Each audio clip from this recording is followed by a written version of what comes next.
Hi there, I thought I'd record a quick update video on the course of play of this game of Leipzig, Napoleon Encircled. Mainly because I'm enjoying it so much, so I want to provide a bit more insight into this system.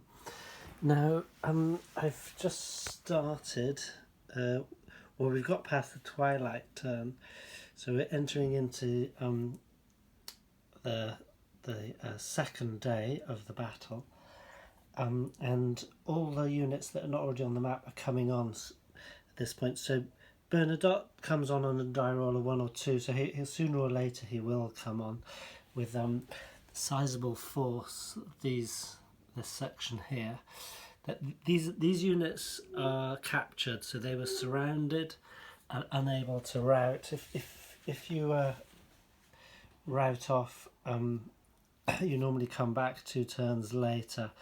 They were unable to, but that other force I pointed to was they're coming on, here, and there's a bunch of units that were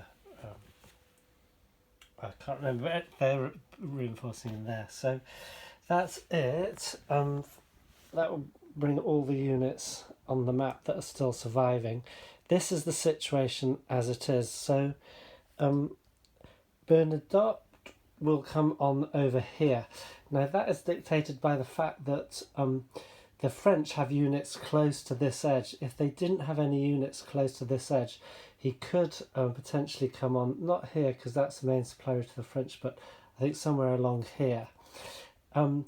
These units here at the night, they're going to come on here. So that's 2 formations. Bernadotte is 3 formations.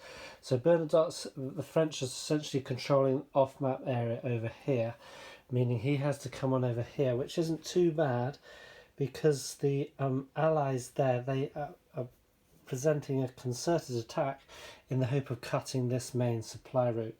If they do that, they've already cut the main supply route here, then the French are just down to their headquarters here, and as soon as that gets dislodged or moved, in fact I think, sorry I have to check, but yeah, I think if that main supply route gets cut as well, then the French have lost the game. So they have to hold on to that and make sure their headquarters does not get dislodged. So they have 2 things to hold on to win. For the French to win, they have to knock out every Allied headquarters. There's one here which has just moved from here, from over there, moved down here, and then there's this one here which was on the board right at the beginning, and that has not moved at all. There will be another headquarters coming on here, and then Bernadotte will bring one on to there. So that will be 4 Allied headquarters. The French, I don't think are going to do that. They're just going to be holding on for the a draw, essentially. The French, they had a lot of success here. I think the captured units were captured down here, but they had a lot of success pushing the Allied back, which they brought a lot of forces down here, and they were threatening the headquarters here and the whole Allied line there, Prussians and Russians combined. Then as night was falling, the French withdrew, and my thought was essentially they're going to regroup, they're going to form a line of defence around here, so sort of between these 2 marshy areas here, and then cavalry and so forth up there. It would take a long time to sort of get around there without the use of the roads. So to form a main line of resistance across here, so these 2 roads and these roads will be well protected through that marsh against the Allies coming up here, from here and here. So they started to withdraw. They withdraw over here, and essentially they were bringing, and they withdrew here. So there was a lot of the French were all the way sort of down to here. They withdrew this way, and they had young guard here and here, some old guard. They withdrawn all the guard. The guard are being sent up here to protect that main supply route. Essentially, they gave up this one. They could have sort of tried to protect this one and this one, but the Allies shifted a bulk of reinforcements that would have come in here to here and then to here, and then they came on here. So they were putting concerted effort, and the French decision was, well, let's concentrate on just saving one. We'll preserve all our forces to save one of our supply routes instead of trying to spread out and protect 2 of them. So that, and they also, the French had reinforcements coming in here, I think late last night, on the turn track. So what that means is there's a fair few stacks here. So you, up here, you can perhaps see it a bit better there. Maybe not so well. Maybe like this, but essentially what happens, so the Allies, seeing the strong force here, they brought their line back down here, so they're going to sort of defend on this flank along the river. Consequently, they had to move their headquarters. That's a bit of a awkward operation, because when you do that, all these units then have to roll for movement in the next turn until the headquarters becomes active again. At the moment it's inactive, so there's not a great amount of manoeuvre will happen when that happens, so it has to be carefully timed. But what that meant then was, so the Allies could shorten their line, create some strong stacks here, and they had been making advances around here. I'm just using these to remind me units that have taken replacements and therefore can't move. So the French were pushed back from here, and they've retreated their line back. So of course their line's short as well, which aids them on defence. And what with reinforcements coming on here and the Guard are being sent up in this direction, they're going to perform a heavy attack down there, and hopefully that will help knock out enough of those units that then when Bernadotte does arrive, he will not be able to present too much of a threat combined with whatever is left there. So the French are preparing to attack, and the Allies are actually attacking. You see they've made quite hefty incursions there in the last turn. And it's great. I'm getting used to how to use the units. So, for example, I should probably have moved these cavalry up. So I've been having my cavalry sort of back behind the main lines so as to protect them, so to preserve them for when I actually want them to do cavalry charges. So the hope is that a unit there becomes disorganised and they can charge it or something like that.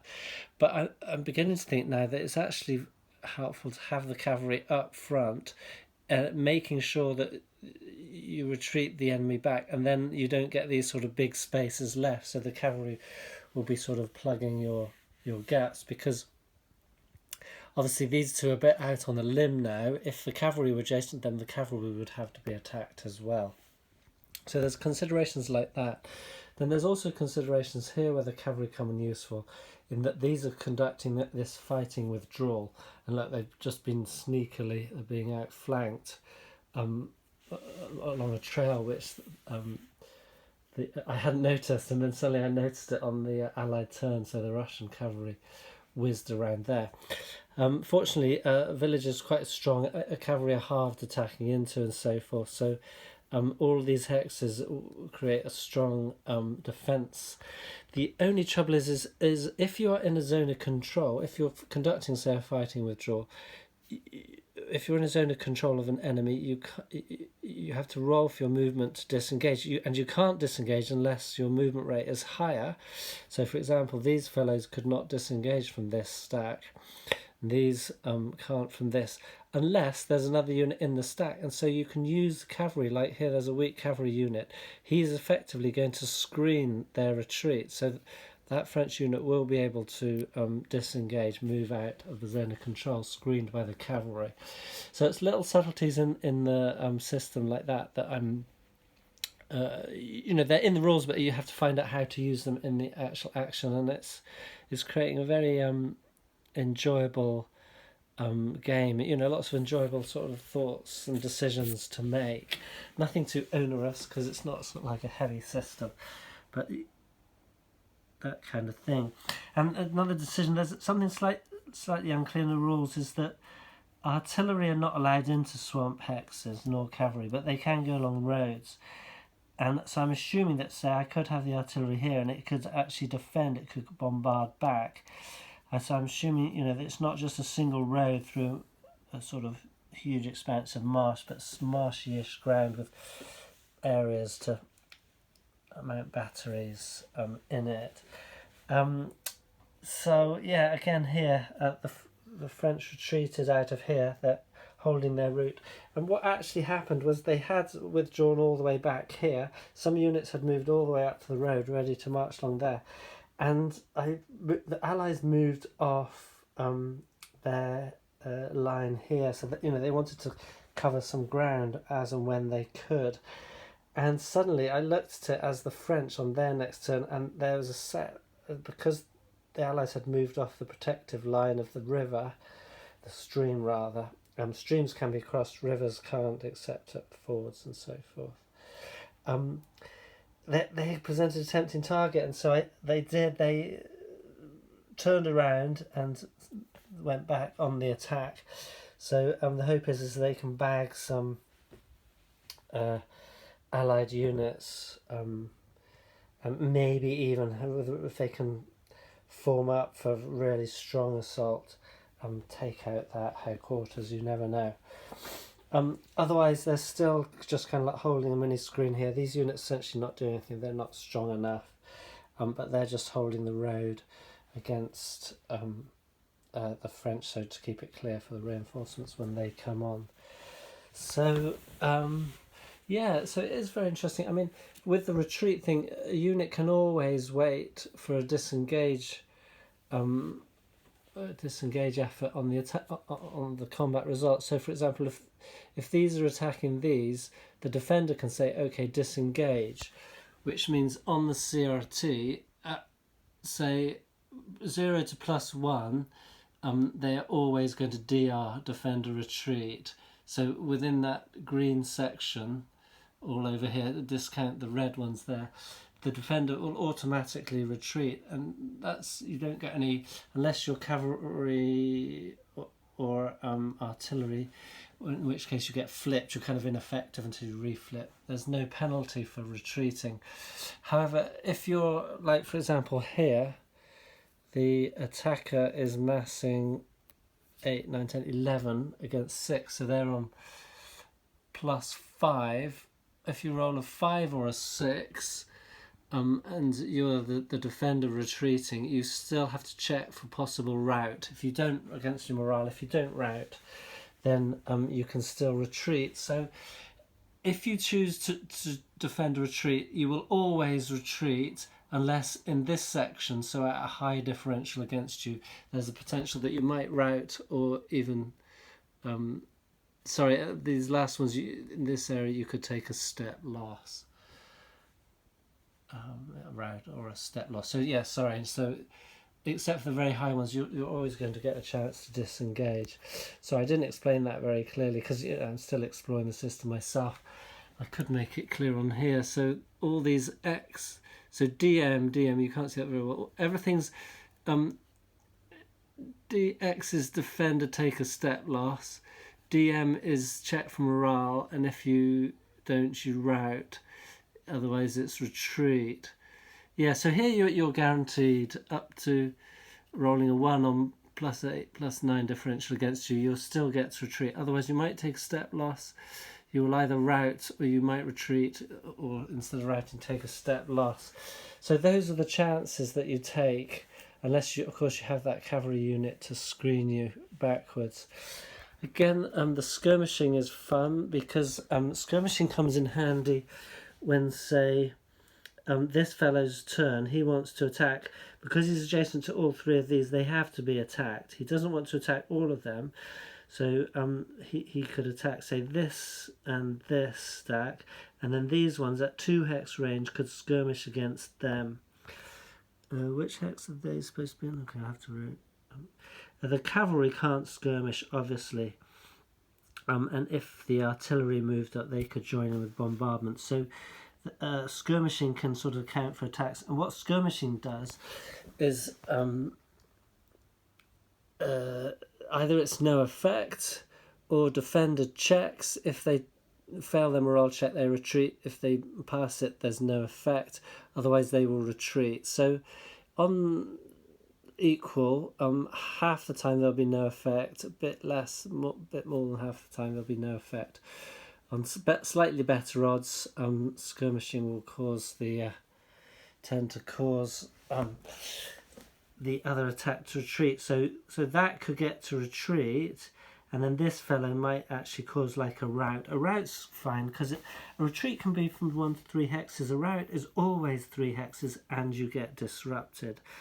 And you cannot start to you recover from disruption by rolling against morale. So it might take a while, and also you can't do it if you're in the zone of, or your zone of control is in an enemy zone of control, and that's not negated by friendly units. So for example, his zone of control is that hex, his zone of control, the enemy, is that hex, so he cannot roll to recover from disruption at that point.